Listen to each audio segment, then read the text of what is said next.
লক্ষ্য করেছি যে বাংলাদেশ জাতীয়তাবাদী দলের সঙ্গে আমাদের ঐক্যমত্য কমিশনের পক্ষ থেকে এবং সংশ্লিষ্ট কমিশনগুলোর পক্ষ থেকে যে সমস্ত সুপারিশ দেওয়া হচ্ছে বেশ কিছু বিষয়ে সামঞ্জস্য আছে, বেশ কিছু বিষয়ের মতো ভিন্নতাও আছে।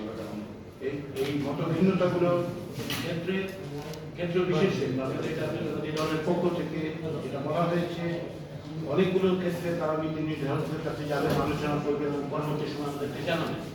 নিঃসন্দেহে একটি ঐতিহাসিক মুহূর্তে আমরা উপস্থিত এবং এই সমস্ত সুপারিশের ব্যাপারে চূড়ান্ত সিদ্ধান্ত বা কোনো সিদ্ধান্ত কেবল টেবিল থেকে হতে পারবে না, কেন সংশ্লিষ্ট দলগুলোর ক্ষেত্রে তাদের নীতি নির্ধারকরা নিঃসন্দেহে অংশগ্রহণ করবেন।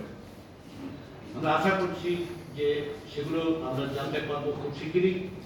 পাশাপাশি যে সমস্ত প্রস্তাব উঠেছে সেই প্রস্তাবগুলো বিষয়ে আলোচনায় কিছু নতুন প্রস্তাব এসছে, সেগুলোর বিষয়ে আমরাও জাতীয় ঐক্যমত্য কমিশনে আলোচনা শুরু করেছি এবং সংশ্লিষ্ট কমিশনগুলোর সঙ্গে আমাদের আলোচনা করতে হবে, কেননা এগুলো জাতীয় ঐক্যমত্য কমিশনের কাছে এসছে সংশ্লিষ্ট কমিশনগুলোর পক্ষ থেকে। ফলে আমরা প্রাথমিক পর্যায়ে যে আলোচনাটা করছি সমস্ত রাজনৈতিক দলগুলোর সাথে, আমি আশা করি যে আজকে তৃতীয় দিনের এই আলোচনায় বিএনপির সঙ্গে আলোচনায় আমরা এক ধরনের সমাপ্তি টানতে পারবো। আপনারা জানেন যে সংবিধান বিষয়ে বেশ কিছু আলোচনা হয়েছে, পাশাপাশি নির্বাচন ব্যবস্থা নিয়েও কিছু সংস্কার নিয়ে কিছুটা কথা হয়েছে। আজকে আমরা জনপ্রশাসন, দুর্নীতি দমন কমিশন এবং বিচার বিভাগ সংক্রান্ত বিষয়গুলোতে আলোচনা করে এক জায়গায় আসতে পারবো বলে মনে করছি।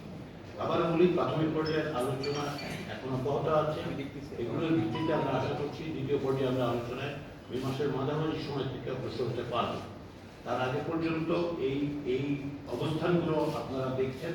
আবার অনেক রাজনৈতিক দলের সাথে আলোচনা আমরা অনেক জায়গায় ঐক্যমত্যের জায়গায় বা সামঞ্জস্যের ক্ষেত্রে আসছি, কোথাও ভিন্ন মত আছে, সেটাই স্বাভাবিক এবং বিএনপিও ভিন্ন না। তো সেই বিবেচনার থেকে আমরা আজকে আপনাদের চাই আমরা সময় ক্ষেপণ না করে যাতে আমরা আজকে শেষ করতে পারি সেদিকে আপনাদের সহযোগিতা করবেন আশা করি।